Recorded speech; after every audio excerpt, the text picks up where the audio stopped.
네, 반갑습니다. 오늘은 라플라스 파트너스 한인수 대표님 모시고요. 또 다양하게 현 시장에서 또 워낙 주도주인 제약바이오 그리고 AI에 대해서 심층적으로 함께 공부해보는 시간 가져보도록 하겠습니다. 대표님 반갑습니다. 네, 안녕하세요. 또 처음 뵙게 됐는데 간략하게 또 자기소개 한번 부탁드리겠습니다. 네. 불러주셔서 감사합니다. 제 이름은 한인수이고요. 저는 라플라스 파트너스라고 하는 창업 투자 회사의 대표를 맡고 있습니다. 혹시 이제 창업 투자 회사에 대해서 잘 모르시는 분들을 위해서 간략하게 말씀드리자면, 스타트업이나 초기 기업들, 창업한 지 얼마 안 된 초기 기업들을 발굴해서 투자하고 또 그 회사들이 비상장인 상태에 투자하지만 뭐 더 발전해서 추후 IPO를 하거나 할 때 거기서 발생되는 지분, 캐피탈 게인, 그걸 통해서 이제 수익을 거두는 그런 벤처 캐피탈의 하나라고 볼 수 있고요. 국내에 이제 굉장히 여러 많은 회사들이 있는데 저희는 이제 창업한 지 이제 3년 좀 지난 신생 벤처 캐피탈이라고 할 수 있겠습니다. 그동안에 또 삼성전자, 인텔, 네이버 이런 쪽에도 근무하시면서 이 베테랑 심사역도 거치셨지 않습니까? 대표님? 네. 그래가지고 워낙 또 이 분야에 있어서 또 탄탄한 이력을 갖고 계신 대표님이라 오늘 이 시간이 또 기대가 되는데요. 그러면 대표님께서 그 심사역 당시에 특정을 기업을 보고 또 VC를 할 때 있어서 기업을 보는 기준이 좀 따로 있으셨을지 궁금하거든요. 저는 이제 뭐 심사역이라는 그 직군이 이제 벤처 투자 회사에 특히 벤처 캐피탈에 이제 굉장히 많이 있는데요. 네. 심사역 분들이 이제 하는 일들이 좋은 회사를 발굴하고 그 다음에 또 심사하고 투자하고 그리고 IPO나 M&A 되기 전까지 잘 관리하는 이런 사이클을 돌고 계신데 저는 이제 2000년에 그 이제 우리나라의 그 IT 바이오 이렇게 붐이 굉장히 일 때 그때 이제 벤처 캐피탈 회사의 심사역으로 첫 발을 들였고요. 그때 저는 이제 백그라운드가 경영이나 재무 투자 쪽이 아니고 기술 쪽에서 출발을 했습니다. 그래서 저는 좀 바이오, 뭐 엔지니어링 이렇게 공부를 하고 출발을 했기 때문에 그 이후부터 쭉 기술에 관심이 많아서 기술에 대해서 공부하고 변화하는 섹터에서 열심히 공부하면서 투자하는 그런 기술 중심 투자 심사역으로 활동을 했고요. 제가 이제 그 벤처 캐피탈 회사 다니고 한 4년 반 정도 다닌 이후에 삼성전자에 입사를 해서 거기서 이제 굉장히 새로운 많은 기술들을 또 배우면서 그 이후에 인텔, 네이버 다니면서 이제 다양한 분야에 투자를 할 수 있는 기회가 있었습니다. 그런 관점에서 저는 일단은 최근 시장의 주도주는 확실히 바이오라는 생각이 들거든요. 이 바이오를 대표님께서 보셨을 때 어떠한 좀 기술력에 좀 주목하고 계신지부터 좀 궁금하더라고요. 저는 이제 상장사를 투자하지 않기 때문에 비상장 회사를 투자하면서 저희가 쭉 한 20년 동안 핵심적으로 봤을 때 바이오 스타트업 또는 바이오 벤처 기업이 뭔가 좀 고유한 부분이 있다는 부분들을 좀 발견하게 됐고요. 신약개발 스타트업인 경우에 보면 약을 끝까지 만들어서 판매하는 경우는 없습니다. 거의 없고요. 신약개발 스타트업인 경우에는 자기들이 연구한 결과 그것을 특허를 내거나 지식재산으로 잘 가지고 있다가 뭐 소위 이제 임상 시험에 들어간다거나 할 때 자기보다 다음 단계의 큰 뭐 글로벌 제약회사에 기술 이전한다거나 하는 이런 기술 이전이 이 회사의 핵심 사업 모델, 비즈니스 모델이기 때문에 대형 제약회사나 아니면 기존 제약회사의 다른 점은 기술이 굉장히 강력해야만 한다. 그래서 가지고 있는 보유한 기술을 더 잘 발전시키고 그 다음 단계로 기술을 이전할 수 있는 라이센싱 아웃 등 기술 이전의 역량이 있어야 된다. 이 두 가지가 가장 저희가 들여다보는 핵심 포인트라서 어떤 특정한 섹터, 뭐 암을 치료제를 개발한다거나 뭐 치료제를 개발한다거나 이런 부분도 굉장히 중요한데 저희들은 기술 이전 가능성이 얼마나 큰가, 그리고 기술 이전을 할 수 있는 역량이 얼마나 뛰어난가, 그리고 그 원천 기술 특허를 중심으로 한 원천 기술이 얼마나 강력한가, 이런 부분들을 초기에 집중적으로 검토하는 데 많은 시간과 노력을 들이고 있습니다. 이게 기술 이전 관련해서 사실 최근 들어서 국내 제약바이오 기업들이 빅파마에게 기술 이전 실제 성과들을 많이 내고 있지 않습니까?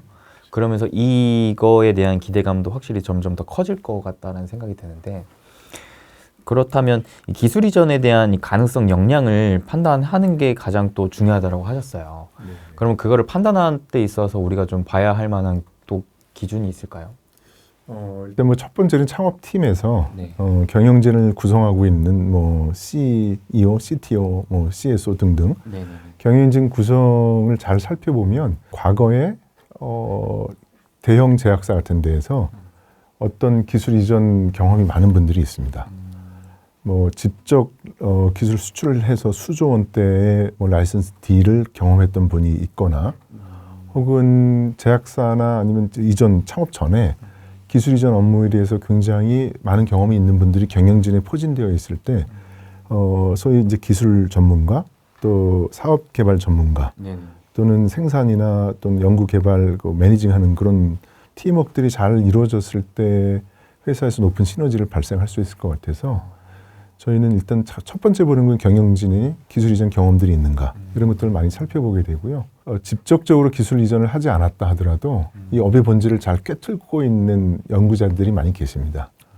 끝까지 약을 개발한다기보다는 빅파마들, 소위 대형 제약사, 국내외 대형 제약사가 어떤 부분을 필요로 하고 있는지에 대한 연구를 집중적으로 해서 선택과 집중을 하시는 분들이 있는데 그러한 이제 사업적인 개념과 역량을 갖고 계신 스타트업 대표님들이 많이 계시기 때문에 그 부분도 굉장히 가장 중요한 부분 중에 하나라고 생각을 하고 있습니다. 그러니까 일단은 기술 이전을 이전에 많이 해봤던 경험 이거를 또 1순위로 보고 계신 거네요. 네, 그렇죠. 또 해봤던 사람이 또 계속 더 할 수 있는 DNA가 있다고 판단하시는 거네요. 네. 그리고 또 신약 개발을 하는 그 초기 과정에 대부분 스타트업들이 많이 몰려 있기 때문에 어떤 분야를 선택과 집중을 해야 되는지에 있어서는 이 사업 개발 해보신 분 혹은 신약을 라이선싱 해보신 분들의 피드백이 굉장히 중요한 의미를 갖게 되는데요. 초기에 연구 방향성을 수립해서 선택과 집중을 하는 데 있어서 그러한 경험이 있는 분들의 피드백이 매우 중요하다고 생각을 합니다. 그렇군요. 대표님 근데 또 제가 하나 궁금한 게 최근 들어 국내 기업들이 기술 이전에 대한 성과를 많이 내고 있잖아요. 네네. 예전이랑 비교했을 때. 근데 최근에 좀 어떤 특징이 있길래 우리나라 기업들이 이렇게까지 성과를 낼 수가 있었을까요? 제가 뭐 감히 말씀드리긴 위치는 아니지만 이제 간접적으로 보게 되면 일단 우리나라에서 창업에 하신 그 기술 역량들이 굉장히 세계적 수준에 올라와 있다고 생각을 합니다.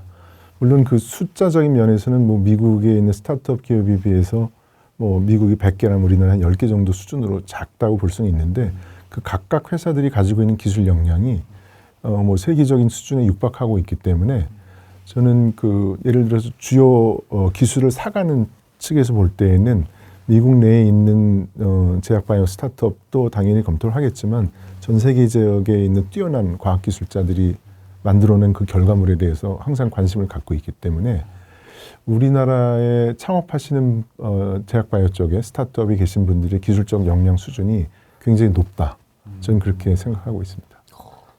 사실 우리나라 제약 바이오 산업이 그렇게까지 오래되진 않았지 않습니까? 굉장히 오래됐다고 말씀하시는 분도 계시지만 이게 지금 현재의 모델을 갖춘 그러니까 마치 지식을 축적해서 특허를 둘러싼 지식재산 중심의 스타트업, 제약 바이오 스타트업이 탄생된 건 최근 10여 년이 가장 뭐 그때부터 이루어졌다고 보면 될 것 같고요.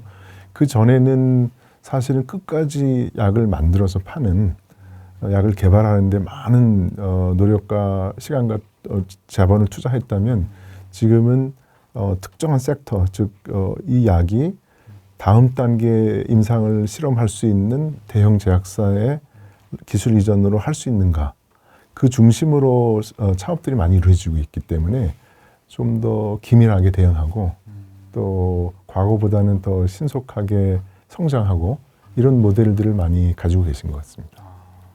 예전에는 전체 뭐 신약 개발부터 내가 승인 받고 판매하는 모든 것들을 혼자 하는 쪽으로 이제 창업이 되고 이렇게 개발이 있었다면은 요즘에는 빅파마들이 어떤 기술을 원하는가 그런 것들을 좀 더 집약해서 그 기술 이전을 목표로 가고 있기 때문에 좀 더 기술적인 역량이 집약적으로 발전되고 있다라고 이렇게 좀 이해되는 건가요? 정확히 말씀하신 건데요. 과거에 뭐 보통 신약이 뭐 그 개념에서부터 약이 탄생될 때까지 한 10여 년 이상 시간이 걸리고 그리고 성공 확률도 굉장히 낮기 때문에 그렇죠. 5% 미만으로 낮기 때문에 우리가 스타트업에 집중한다면 개념이 검증된 이후에 동물 실험이나 아니면은 임상 사람에 대한 독성 실험 정도 마친 네. 한 4, 5년 정도의 축적된 데이터를 가지고 그 다음 단계로 기술 이전할 수 있는 가능성 중심으로 살펴보게 되면 기간이 상당히 단축할 수 있고 그리고 그것을 통해서도 충분히 수익을 거둘 수 있는 그런 역량의 회사에 집중하고 있기 때문에 저희가 어떻게 보면 업의 정의가 약을 만드는 회사가 아니라 네. 지식 재산을 판매하는 회사다. 이렇게 재정의하게 되면 제약 바이오 스타트업의 경우에는 우리가 어떤 기준을 가지고 봐야 할지에 대해서 좀 다른 시각을 가질 수 있다고 생각을 합니다. 되게 좋은 표현을 써주신 것 같습니다. 이 약을 실제로 판매하는 기업에서 이제는 지식재산권, 이 기술을 만들어서 판매하는 이런 기업들로 거듭나고 있다. 그렇기 때문에 더더욱이 이 기업이 어떤 기술을 가지고 있고 이 기술을 통해서 실제 기술 이전까지 할 수 있는 역량이 있는가, 이거를 보는 게 제약 바이오 기업에 투자하는 굉장히 중요한 포인트가 된다. 네, 맞습니다. 그렇군요. 우리가 이제 제약 바이오라는 시장을 딱 봤을 때 일반적인 사람들이 보면은 단순하게 신약을 개발해서 뭐 실제 판매를 할 수 있는 역량이 있는 기업들이라고 생각을 하면서 실제 고객사들은 뭐 병원이나 환자들 이렇게 좀 볼 것 같거든요. 근데 지금 국내 제약 바이오 시장의 트렌드가 이 시장을 공략하는 게 아니라 이제 빅파마를 공략한다라고 봐도 될 것 같다라는 생각이 드네요. 그래서 네, 그렇죠. 빅파마에게 기술을 어떻게 하면은 이전에서 판매해서 돈을 벌 것인가. 좀 더 안정적이면서도 시간을 단축할 수는 있겠지만 이게 어찌 보면은 좀 가불관계가 좀 정해져 있다. 어찌 보면 시장의 파일을 확장할 수 있기에는 좀 부족한 거 아닌가? 라는 생각도 드는데 좀 어떠세요? 또 맞는 부분도 있습니다. 근데 우리가 아마 기억나시겠지만 과거 2000년도 이후에 우리나라에서 상장한 많은 이제 소재 부품 기업들이 삼성이나 LG 현대라는 그 글로벌, 우리나라에 있는 글로벌 기업들, 주로 반도체, 가전 이런 것들을 주도하고 있는 글로벌 기업의 밸류 체인에 들어있는 회사인 경우에 빠르게 성장하고 IPO를 했던 그런 경험들을 우리가 많이 보고 있었거든요. 그때 IT 기업에 투자하신 분들은 그 우리나라에 소재하고 있는 삼성, LG 등등 많은 글로벌 기업들의 영업력, 거기 판매 이런 것들 중심으로도 충분히 성장할 수 있는 시장이 존재했기 때문에 비유하자면 이제 그러한 역할을 해주고 있는 글로벌 대형 제약사, 뭐 예를 들어서 100대 제약사가 존재하고 있고 그 제약사들이 기술을 받아들이는 규모가 상당하기 때문에 기술 이전 규모가 상당하기 때문에 충분히 어떤 우리 스타트업 입장에서는 충분히 시장을 성장시키면서 기업을 계속적으로 발전시킬 수 있는 시장은 충분하다 이렇게 보고 있고요. 반도체로 따지면 이제 소부장 기업 같은 느낌으로 보면 되는 거네요. 네, 굉장히 비슷한 구조를 갖고 있다고 볼 수 있습니다. 그만큼 어찌 보면 좀 더 확실한 기회가 눈앞에 있다라고 볼 수도 있겠고 그만큼 기회가 좀 많이 열려 있다라고도 볼 수가 있겠네요. 네. 비교적 스타트업 입장에서는 사실 리스크가 큰 사업을 뛰어드는 게 자본력이 좀 없는 입장에서는 굉장히 또 위험할 수도 있는데 그런 부분이 많이 지금 좀 허들이 낮아지고 있다 이런 식으로도 생각이 드는 것 같습니다. 그쵸, 전략적으로 굉장히 스마트해졌다고 볼 수도 있겠죠. 그러니까 이를테면 저희가 이제 좋은 기업을 발굴하기 위해서 특허를 많이 활용하게 되는데 과연 이제 어떤 특허를 내야 더 집중적으로 연구 개발한 거 특허를 내실 텐데 그래야 이것이 라이선싱 아웃이 잘 될 것인가에 대한 고민들을 많이 하고 계세요. 스타트업들이 고민하는 그 로직을 살펴보면 대형 제약사들이 살만한 특허들, 대형 제약사들, 내 기술을 가져갈 회사들이 어떤 기술과 어떤 특허의 중심으로 하고 있는 것들을 꾸준히 모니터링하고 계시고 그렇기 때문에 그 아까 말씀드렸던 업의 개념이 지식재산의 판매 개념으로 바뀌어가고 있기 때문에 가장 어필할 수 있는 나의 특허, 나의 노하우 이런 것들을 찾아내는 데 주력하고 있고 그게 꼭 모든 사람들이 사고자 하는 뭐 암이랄지 뭐 이런 부분에만 있지는 않습니다. 굉장히 다양한 기회들이 열려져 있고 오히려 경쟁이 치열한 분야보다는 소위 니치에서도 대형 제약사들에게 기술 이전할 수 있는 그런 특허들, 지식 재산을 많이 축적할 수 있기 때문에 굉장히 다양한 기회들을 발굴할 수 있다고 생각하고 있습니다. 근데 또 한편으로는 이렇게 또 궁금해 하실 수도 있을 것 같아요. 우리가 제약바이오 기존에는 이 신약 개발해서 임상 3상 성공해서 FDA 승인 받아가지고 대박! 이렇게 떼돈 버는 것들을 이제 기대하시면서 많은 분들이 투자했었는데 지금 목표는 빅파마에게 기술을 판매한다고? 그러면 이게 그만큼 돈이 되나? 그렇죠. 이런 측면도 좀 궁금하실 것 같거든요. 예, 뭐 이제 약간 이제 사례를 들어서 말씀드리는 게 좋을 것 같은데요. 저희가 어떤 식으로 탐색하게 되냐면 대형 제약사 중에서 글로벌에서 뭐 소위 블록버스터 제약을 만들고 있는 회사들을 보면 그 유효 물질이라는 게 있습니다. 그 유효 물질이 특허가 만기가 도래하는 물질들이 있습니다. 특허가 만기게 되면 그런 블록버스터 약들이 일반 복제약으로 이제 가치가 떨어지게 되거든요. 소위 제네릭 복제약. 그러면 대형 제약사 입장에서는 그 특허를 보강하기 위해서 강화해서 자기의 그 시장의 그 매출을 또는 시장의 우위를 지속하기 위해서 추가적인 특허를 획득하려고 노력하게 되고요. 그러면 그것에 관련된 기술을 갖고 있는 스타트업을 찾습니다. 특히 특허 쇼핑을 한다고 표현하는 분들도 있는데, 그러면 그 시점에서 우수한 기술을 이미 선점해서 확보하고 있는 기업들은 대형 제약사들이 가장 사기 좋은 특허들을 갖고 있는 스타트업 기업이 되는 거죠. 그래서 의외로 이러한 로직으로 출발한다면 좋은 기업을 찾는 일들이 그렇게 어렵지 않다. 그것도 역설적으로 말씀드릴 수 있는데요. 물론 이제 약에 대한 노하우나 또 그 기술의 우수성을 판단해야 되는 많은 노력을 기울여야 하지만 이 방향성에 있어서는 과거의 약을 끝까지 만들려고 하는 트렌드에서 많이 변해갔구나. 라는 것, 기술 이전 산업으로 변해갔구나 이런 것들을 좀 저도 많이 일하면서 느끼게 됐고요. 그 관점으로 저희가 총 한 11개 정도 기업을 투자를 했는데 최근에 바이오 중점적으로 소위 그 특허 중심으로 기술 이전에 집중하는 회사가 거의 절반 이상 비중을 차지하고 있습니다.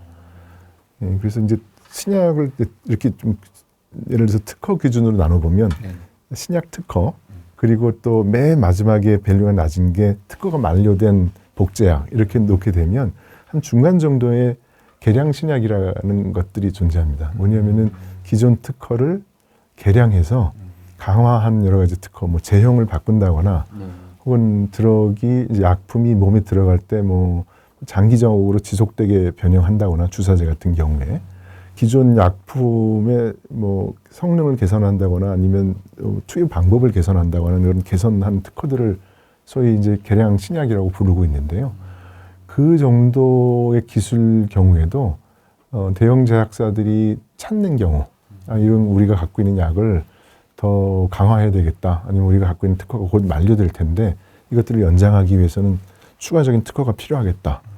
이런 경우에 굉장히 많은 기술 이전 가능성이 높아지고 있습니다. 야, 이러한 흐름 트렌드만 봐도 굉장히 기술 이전에 좀 특화된 기업들을 잘 뽑아낼 수가 있겠다. 네네, 그렇습니다.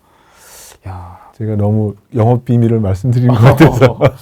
야, 너무 좋습니다. 이게 제가 또 공부하기로 실제 많은 빅파마들이 갖고 있는 블록버스터 이 약품들의 특허가 2030년까지 만기되는 게 엄청나게 많은 걸로 알고 네, 있거든요. 많이 있습니다. 네. 그만큼 빅파마들이 실제로 많이 움직이고 있지 않습니까? 네. 기술을 찾고 투자를 하고 뭐 M&A를 하고 이런 움직임을 많이 보여주고 있기 때문에 그렇게 이제 속히 말해 간택되는 기업들 입장에서는 또 큰 기회를 맞이할 수도 있고 그 기회가 생각보다 좀 많게 열리고 있다. 이렇게 또 해석이 되는 것 같습니다. 빅파마들이 그렇다면 어떤 기술을 조금 더 눈여겨보고 있는가가 좀 궁금해지는 것 같은데요. 네. 일단 뭐 작년에 많이 널리 알려졌던 이제 비만 당뇨 부분만 보면 뭐 비만 당뇨에 잘 아시는 글로벌 기업 2개가 있습니다. 뭐 노보노디스크하고 일라이릴리. 네네. 거기에서 이제 유명한 그 뭐 비만 치료제 약도 굉장히 뭐 전 세계에서 수조 원대 이상에 판매되고 있는데 네. 거기에 유효 성분들이 있습니다. 약효를 내는 그 유효 성분과 관련된 특허들이 대부분 2030년에 만료가 됩니다. 그래서 이제 그 특허 관련돼서 그러면 이것들을 이 특허를 연장하고 싶어 하는 니즈가 그 두 개의 대형 글로벌 제약사들이 굉장히 컸고 그렇죠. 그리고 그것에 관련된 특허들을 굉장히 집중적으로 사 모으는 시기가 최근 들어서 많이 늘어났고 관련된 기술을 갖고 있는 회사들의 주가가 상당히 최근 1, 2년 사이에 굉장히 많이 올라가는 것들 아마 제약바이오 투자하신 분들은 그 최근 1, 2년 사이에 굉장히 많이 주가가 올라간 걸 볼 수 있고요. 그리고 관련된 이제 스타트업에도 저희가 투자를 하기도 했고요.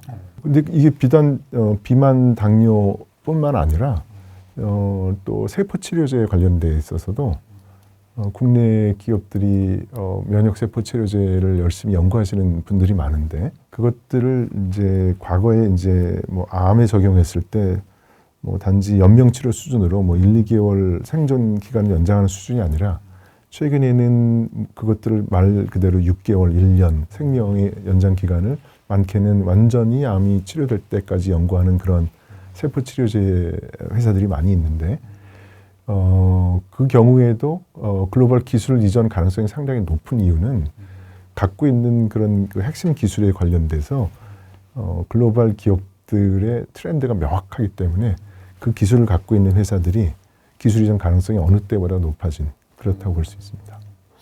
사실 국내 제약바이오 기업들 중에 이 세포 치료제 시장을 타겟하는 기업들이 굉장히 많지 않습니까? 많이 있죠. 네. 예전에 이게 그 황우석 박사 영향이 좀 있지 않습니까?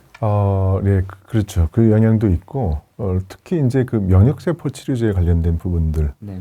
그리고 또 우리 국내 이미 굴지에 성장한 그 리가킨 바이오 관련된 경우에도 크게 보면 면역 세포 치료제의 섹터로 이렇게 설명드릴 수도 있는데 대부분 이제 암에 관련된 문제를 해결하기 위한 여러 가지 노력들을 하는 경우에 암 치료 효능을 보이는 여러 가지 다양한 세포들이 있는데 그 중에서 저희가 투자하고 주목한 것은 이제 자연 살해 세포 NK 세포를 가지고 하는 거고 최근에 저희가 보스턴 출장 다녀오면서 미국에 있는 바이오 스타트업, 제약 바이오 스타트업들도 많이 만났는데요.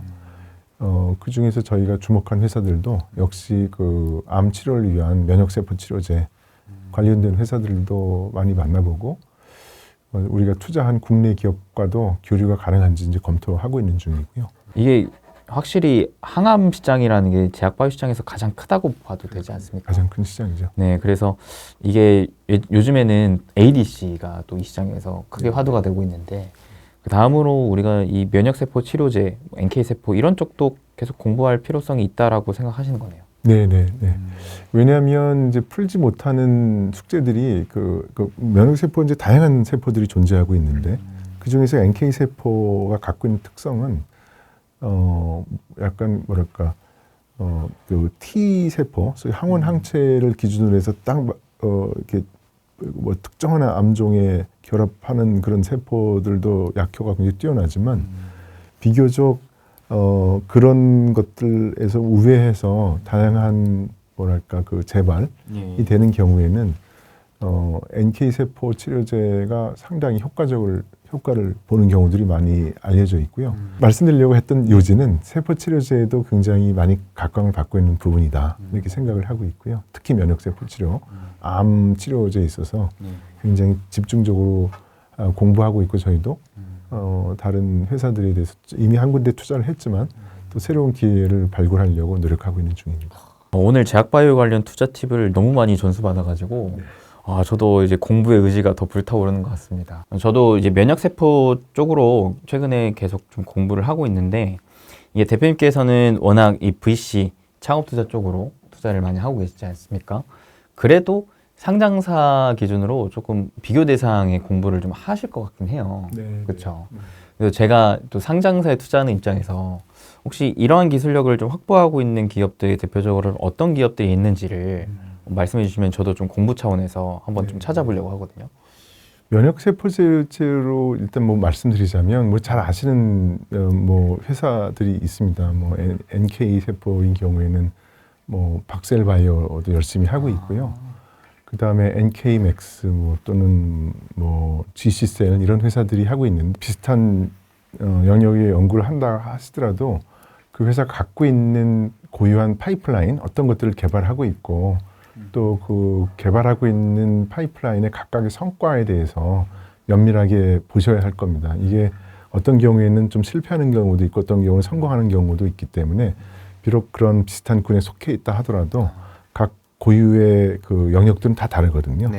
큰 기술군으로 이 뭐 면역세포 치료제가 굉장히 중요하다라고 할지라도 각 개별 기업으로 들어갈 때는 그 기업이 가지고 있는 현재 개발 중인 그런 치료제들의 파이프라인의 성과가 어떤지 그걸 하나씩 따져보는 게 굉장히 중요할 것 같습니다.